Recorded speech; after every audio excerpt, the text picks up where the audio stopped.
speaking of this game this weekend, I actually want to go to Lewis first on this. Sorry, Monday it's going to be Chelsea versus Tottenham at White Hart Lane.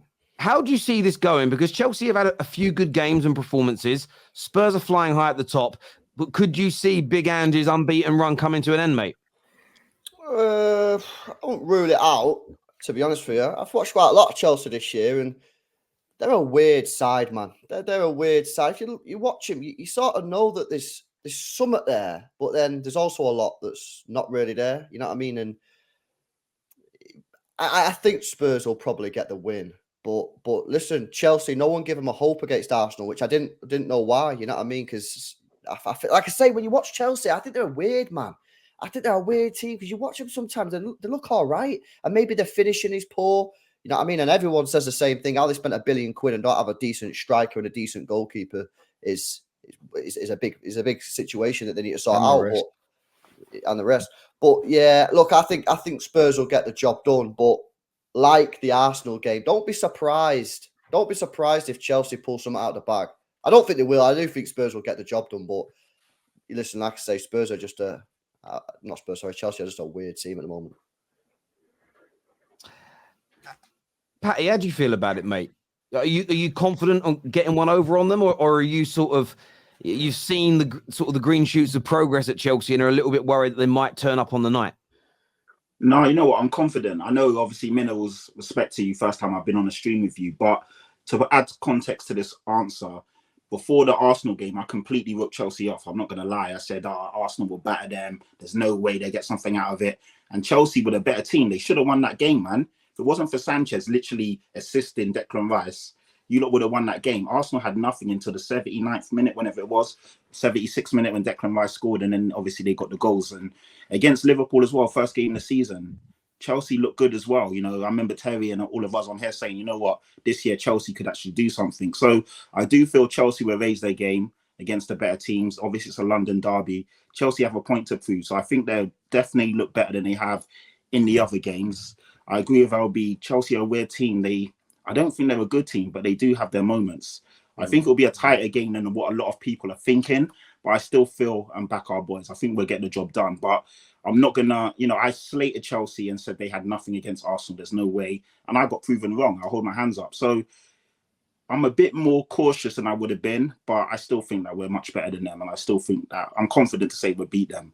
But I do respect them, oddly enough, in these bigger games. They seem to have something more about them. But yeah, the way we're playing, the way Andrew's got the boys running, Yodoji will be back. I just think we'll have a bit too much for them, man. And the home fans will be all over Pochettino. That guy is a fucking snake and he deserves to get everything that's at him. I'm not clapping the guy. I'll clap him off after we beat them. But other than that, he's not getting any respect from me whatsoever. That was actually a super chat question for Pat and Kate. Will you guys be booing Poch or applauding him because of the good years he gave Spurs? No fucking way he gets applauded after that. If he would have taken any other job apart from Chelsea and Arsenal, by all means, you can come back whenever you want. There'll be hugs, beers, popcorn, fucking Chick King after the game, whatever you want, Poch, you could have had. But after you go and manage Chelsea, no chance. Like, he's coming here to end our unbeaten streak and to beat us. Let's not mince it, and there's no bones about it. He wants to beat us, so there's no way he's getting applauded. Yeah, we'll clap him off after we beat them, but other than that, and if we lose to them, I'm booing him the whole fucking way through. There's I can't show respect to him after that. Sorry. Yeah, what you did is great for us, but it ends as soon as he lifted up that Chelsea shirt. He got you at Champions League final. He had you in a title race, or granted your bottle jobs, but you're not gonna applaud him for that. I mean, that's a pretty unbelievable achievement. No. What am I applauding for? This is a state of you lot, man. I mean, what do you mean? You've got no history, man. The guy he basically created history by getting you in the final. He didn't create no history. Tottenham had history. It's a historic moment for Spursy. Yeah, get into a Champions League final is fantastic, but we didn't win it. Let's have it right. Like you keep saying, let's have it right. We didn't win it. And I think he was a fantastic manager. He's the first Tottenham manager I actually fell in love with. But for him to then take the Chelsea job, i.e. take your team, I can't now. I mean, everything ended for me on that day. So no, I can't I go think they're against. just being hungry. I think actually without that period with Pochettino, the club isn't going to be as big as is it now. Your global fans that all came through that period. To be honest with you, I'm not taking that era away from us. And I did your club? You should be angry at your board, Patrick. They are the ones who sacked him. He didn't leave. It doesn't matter. That's Your chairman's a fraud, bro. Your chairman's a fraud. Come on, Patrick. Those are two different things. Sorry. You don't take No, a no, Chelsea no, job. no, no, You don't no, take no. an Arsenal job. No, I'm sorry. no, Like, no, no. What does that mean? What does that mean? They are rivals. They sacked him, bro. He's a job. Yeah, hang on, this is interesting. Kate, what are you saying about this? Are you going to respect Poch on Monday night? 1,000,000%. I just think it's such a short-sighted and Spurs fans, well, all football fans have got very short memories. He raised our club to a level that we haven't seen for a long time, and maybe a long time again. Yeah, we didn't win anything under him, but look at the memories he gave us. Look at the places he took us. I watched Spurs and thought we could beat anyone. Do you know what I mean? I wasn't scared of playing anyone on this planet. He overachieved. If you want to boo someone, boo Daniel Levy. Boo Daniel Levy, because he didn't back him. He refused to buy a player for 3 windows. Do you know what I mean? 500 St. days we didn't sign a player. And then he sacked him. And Poch hadn't done nothing wrong. At the end of the day, if Tottenham had gone to Poch and said, come back, he'd have come back in a heartbeat. He made that clear. He dropped hints everywhere he wanted the job. They didn't approach him. They went with Ange. I'm glad they went with Ange, the way it's gone. But personally, I think because of the start that we've made, Poch coming back to the lane at this time is probably better for him, because I think Spurs fans will go easier on him. I think if we'd gone under Ange and we were sitting in 12th, 13th place, he would have got a lot more stick than he'd get. I don't think he should get a bloody standing ovation and a guard of honour before the game. I don't think he should be booed either. But after the game, the way I see it is smash the granny out of Chelsea and then clap him and sing what you like. But for me, I've got massive respect for him. I like him. I would never boo him. That's just me. Thank you, Kate, for being sensible. You know what I do? Fuck off. Hold on. Sorry, LB, let me just. LB, I have been sensible. I said exactly what Kate said, minus the fact that I clap him off afterwards. I love the guy. I respect him. But I'm not going to applaud him and welcome him. Chatty Patty, I love you. You didn't say the same. You said he's a snake and you ain't going to fucking do nothing for him. You were venomous, bro. Yeah, you were venomous, brother. And I stand by that. I'm sorry, Jerome here says regarding that, he says, I agree with Johnny. Patrick is being ungrateful. Poch is meant to wait. Is he meant to wait for us forever? Come on, Patrick. You cannot say things like this. He was never backed. Poch was never, after he got the Champions League final, Levy never backed him, bruv. I mean, he realised that, and then he just down-tooled. He said, what's the point? I've achieved all of this. I got to this point, the pinnacle of the holy grail of football in that final. Obviously, to bottle it, we all know, as one of the Arsenal. I actually quite like this, Johnny, and then he keeps making little digs, and I think, no. Do you know what it is, yeah? He's absolutely fantastic about this thing. Listen. I'm gonna shout out Gooner in the chat, a little goon there. He says Spurs final DVD on sale. You know what I mean? Has Poch done that for you? That's almost like a trophy in itself that you can watch that final back to back if you want. You know how but listen. On the real, yeah, Levy never backed him, and that's the problem, because the guy don't want to spend money, bruv. Now he's got Ange in the hot seat. You know, let's see how long this romance lasts when he realizes, you know, I'm 2 injuries away from capitulating entirely and maybe risking not getting top 5, because Levy's licking his lips at the minute, thinking I'm going to get Champions League football again and I'm going to have money bags back. This is the thing. Like, you got to, when you look at your team and you look at gaffers and that, and especially United, and I know with my club, you have to understand there's context to everything. And there's a lot of involvement from the people upstairs, and they set the bar, the mentality, the ambition, how you want to be as a football club. Spursy haven't had that ambition. Angie's overachieving right now, and you're enjoying it. Enjoy it, you know. But the reality is, has he really got the squad? Is he going to be given more money to invest? That all remains to be seen, depending on how he does his season, before the supporters turn on him or whatever it is. Do you know what I mean? And that goes for Arsenal, goes for Chelsea, goes for Man United in this moment in time. We want a quick fix and just recycle their nonsense all the time, where they should be building with Bald Hog. They should be building with him. He's got a brand of football. He's a tactician. He's learnt off Johan Cruyff. He's come. This is the delusion from fan bases, yeah, and all these a lot of platforms out there that are feeding an agenda and say Ten Hag in this moment in time, yeah, is that you honestly believe that in just 2 transfer windows, this guy is going to mop up all the shit show at Man United and instill a philosophy from Ajax that goes years and years back through grassroots, from Johan Cruyff. You think he's just going to translate that to Man United in a couple windows or a season? He's not even in his second season, bro. We're like 10 games in the second season. It's madness. It's absolutely Billy, I don't Guardiola did it, but anyway. yeah, I don't want to go back. I don't want to go back too far. We debated it earlier, but it's not that. But he said the words "we'll never do it." If he'd have said we're working on it, I'd go cool. Right though. He said when, but he said when. But it's the fact we're not even like. I don't expect it to be just like that. But we need better football than we're getting. In terms of the game, Johnny, Monday night, are you confident you can beat Tottenham at White Hart Lane? I mean, have you seen us play this season? We just about beat the mighty Blackburn yesterday. We lost to Brentford, and all of our little minions in the fan base, not all of them, majority though, Chelsea are back. You know, we beat Blackburn after losing at Brentford. We beat Burnley and we beat Fulham. We're beating relegation sides, championship sides. We haven't beaten a top 4 side for like almost 14 months.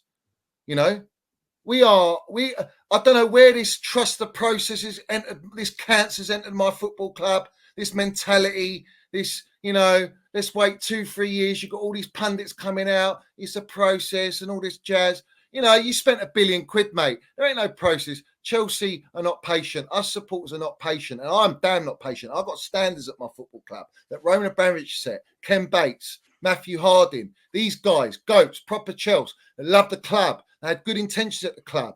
It was about looking after the supporters, the community, having Chelsea compete. These guys are coming. We're just a pound note with dollar signs. We're a multi-club beachhead. You know, Siri Merchant sits there. We're going to beachhead Chelsea. We're going to implement the multi-club project. We're going to copy Red Bull. We're going to do all this jazz, yeah? It's nonsense. Who comes in and wants to build a super youth team? So when I look at our team, there's no identity.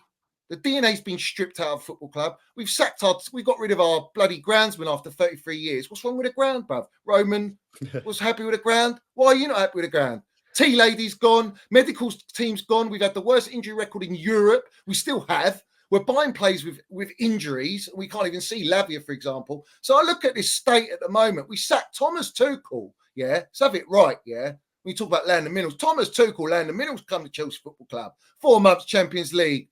Super Cup, domestic finals, back-to-back, top 4 back-to-back. Even Lampard, man, who's not the best manager, but transfer ban, no Eden Hazard. Got us brought through youth, Cobham players that we're selling for money, that these wrong-uns in our football club, taking over our football club, are just making money for financial fair play to solve their fuck-ups. Yeah, 635 million they spent in the first 2 windows, January and the summer when they came in charge. And then we had to sell all of our Cobham players, our top players on high wages because they want a low wage job. All this jazz, it's an absolute circus, and they are the leading acts. Yeah, they're a long way from Starbucks. I'll tell you that now. They ain't getting nowhere near top 4. They ain't getting nowhere near Champions League football. It's a distant memory. They'll be lucky, bruv, if they can win like a percentage of what Roman Abramovich landed at our football club that won the lot. Yeah, so I'm done with this delusion in the fan base. All these brown envelopes flying about. Everyone's just buying into it. You know what we've just done now, Terry? Have you heard the news? Yeah, we brought in that geezer from the Times, yeah, to be our communication director. A brown envelope is at our club to be communications gaffer, right? That's how bad it is at Chelsea now. They want everything on lock. They want to control the fan base. And at this moment in time, they manipulated us into trust this process. Everyone's gone soft, man. Standards are in the mud. We are in the mud. And as far as I'm concerned, until these wrongins in the game upstairs go out and buy some proven pedigree players, get me Frankie de Jongs, get me Schuurmanis, Camavingas, these types of players. Why don't you spent 105 million on Enzo Fernandez? The guy ain't even got a goal and assist. And I like the player. I think he's a baller. Don't get me wrong, but that's World Cup tax. Yeah, why are you not buying Bellingham, bruv? Pay over the odds to Real Madrid. I know Real Madrid. Why would Bellingham go to Chelsea, Johnny? Yeah. I'm just saying as an example. Okay. So, Johnny, having said all of that, yeah. So, where are we going against Spurs? Yeah, are you going to do against Spurs?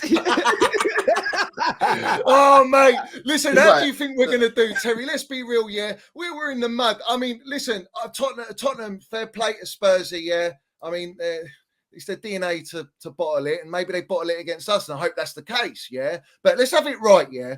We always beat Spursy away, home. We do you every season. Last season, we had Jellyfish Potter in charge. I was about to say, yeah. You didn't last year. You didn't. Yeah, last year we had Jellyfish Potter in charge, little yes man tax.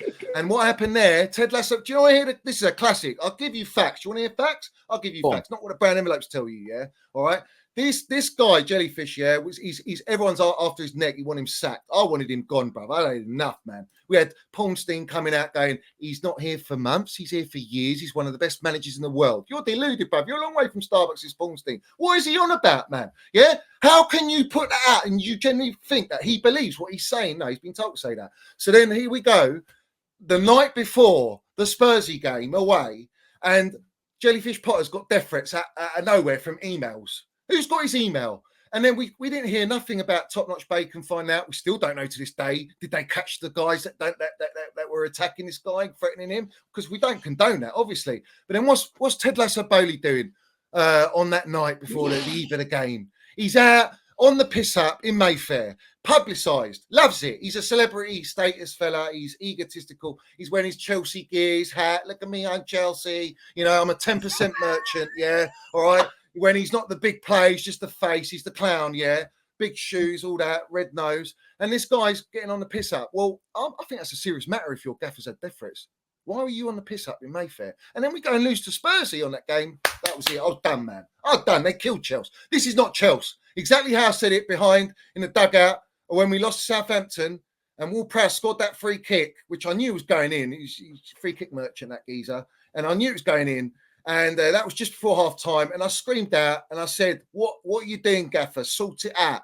Yeah, sort it out. This is why are we playing like this? And then I paused and I went, this is not Chelsea. As a lad, you can even hear a pin drop in the ground, bruv. Yeah. All right. And I went, this is not Chelsea. Reece James turns around, looks at me. He knows the deal, bruv. You know what I mean? It's a joke. We're a shambles. So when I look at, you see, that's why I call myself Slim Shady Minerals, bruv. Yeah, because no one can come at me. You've seen 8 Mile. He just muds everyone, bruv. Literally spitting on the mic. You can't come at me. You'll never come at me because at the end of the day, you're going to come at me. What I come with to everyone in the fan base. So it's like, what are you going to do? Do you know what I mean? What can I do? What are we going to do about it? There's Fugazis everywhere in the game. Mate, I love it. I'm still confused. Are Spurs winning or Chelsea? I think we'll be like, come on, up the Chelsea. Listen, I'm always going into the game believing we can beat Spursy. I mean, no, I get that. Mo, how do you see it going, bruv? How do you see it going on Monday night? Chelsea had their best games against teams that leave space and have ball position. Chelsea, apart from the Burnley game, lately Chelsea have played good against Arsenal, even against Fulham. They had about like 40% position and they played on the counter attack. Because how many points do we get, Mo? Yeah, no, I'm talking about the games you played well. I'm talking about the games. So if Chelsea are going to pick a team, it's going to be Spurs. However, Spurs are playing at home. And I think this game, Chelsea will have chances. And it's about if they can take chances or not. And lately, they have been taking their chances when it's a counter-attacking and Sterling has space and Cole Palmer. Like we saw against Arsenal, like we saw against Fulham, even against Brighton as well. So my point is, this game, it's Chelsea would pick this game to play because Spurs will have all the position. And it's the team that will finish the chances. It's not going to be where Chelsea won't have any chances. I think it's all about who can finish. At the point, I'll pick Spurs just because it's at home as well. As I said, for Arsenal and Chelsea had a chance against Arsenal because it was at home. And Chelsea had abundance of chances. They had more chances than Arsenal. I think Chelsea will have chances. And I think it goes down to who's going to take the chances. And if Pochettino is going to play Jackson or not, because I don't think he's firing. So he should go with a false 9 as well. But this game is going to be as expected, but I think maybe Chelsea can get something out of this game. I'll be real. I did say this. I will not accept, Pochettino losing this game. You understand me? It's bad enough that these clowns have brought us an ex-Spursy gaffer from giving us Jellyfish Potter and sacking Thomas Tuchel. Yeah? That's it. Like, I will not accept anything but a win. He has to win this game. The pressure's on us, obviously, but Poch more than anything to go back to his ex-club. But you're playing away against one of the strongest teams in the league. Yeah, but we always beat them, Mo. This is the problem, bruv. You know what I mean? We Arsenal always beat them. Man City always beat Arsenal, and Arsenal won. Arsenal always beat After Spurs. how many years? 8 years? And I don't know. 8 years. So it's not. I hear. Well, listen, do you know what I like? You know, I give Minerals some credit here. I think Spurs are the favourites. I think the pressure is on them to win and stay top, especially if Arsenal and City. I mean, we haven't really spoke City today because there's not much point. They've got easy game. They'll win it. Sorry, Lou. But we'll probably talk. You know, there's not been a talk. Not really been a real topic. But they're going to win. Arsenal may pick up a victory. Liverpool are probably going to win. So there's going to be a lot of pressure on Spurs. However, I like the fact that Minerals is coming out here and like putting pressure on his team to win. Too many fans come on the top six and sort of play down the expectations on their team. I like it. Can I say this, Terry? Go on, mate. On that note, yeah. John Terry came out on a podcast with John Oakley Mikel, yeah, and they completely muddied all these players coming out on social media after losing a game. Yeah, when we lose a game, we get admin and PR. Oh, the players smiling. It's all fun and games at the pitch and training. That's not the mentality. Like, for example, against Arsenal, where we bottled a 2-0 lead when Arsenal, let's have it right, didn't turn up in that game. That's why we went 2-0 up. We did play well. We nullified them. If you want to go tactical, everyone knows how it played out. But we bottled it. Well, from the goalkeeper and our right back out of position, letting Trossard in. Yeah, that's the reality, not just the goalkeeper that everyone comes at.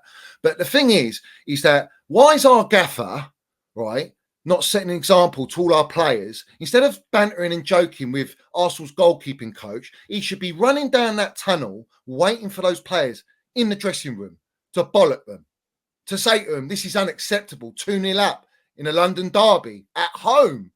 And I don't care about your age. There's a saying that goes, if you're good enough, doesn't matter about age. If you're good enough, you play. Wayne Rooney, no one questioned his age. The guy was a baller, bruv. Mason Mount coming on the scene at 18, 19 years old, landing in Champions League, 20 years old. Do you know what I mean? If you're good enough, doesn't matter about your age. So this whole ideology of, these kids need time to progress and all this development is just an excuse. It's excuse FC. And the bottom line is, let's be real, Pochettino's a development gaffer. He's not a problem-solving gaffer. And he's got a lot of problems at Chelsea. There's a lot going on there.